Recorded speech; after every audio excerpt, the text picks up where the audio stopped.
লেগে থাকবে, তাদের কি পরিমাণ মর্যাদা, তাদের কি পরিমাণ তাদের দাম বেড়ে যায়। আল্লাহ রাব্বুল আলামিন বলতেছেন, ইকরা ওয়ারতাকি ওয়ারতিল কামা কুনতা তুরাতিলু ফিদ দুনিয়া ফাইন্না মানজিলা ইনদা আখিরি আয়াতান তাকরুহা। সুবহানাল্লাহ।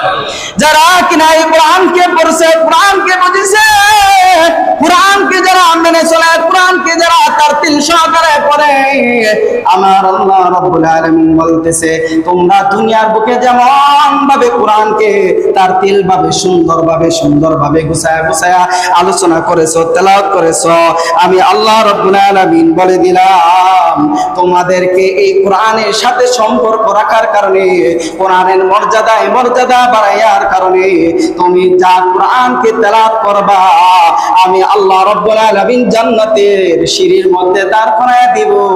এই সিঁড়ির মধ্যে থেকে তুমি শুরু করবা আয়াত, যেখানে তোমার আয়াত শেষ সেখানেই তোমার জান্নাতের বাড়ি হয়ে যাবে। যেখানে তোমার আয়াত শেষ হয়ে যাবে, বলা তোমার মর্যাদা, অতিবই মর্যাদা, এত মর্যাদা কার কারণে? বলা না কার কারণে? কোরআনের কারণে মর্যাদা বাড়তেছে, কোরআনের জন্য। এরপরে যদি কোরআনের এত যদি মর্যাদা থাকে আপনার, তাহলে কি কোরআনের সাথে সম্পর্ক রাখার দরকার আছে কি নাই? না দূরে সরে থাকা দরকার?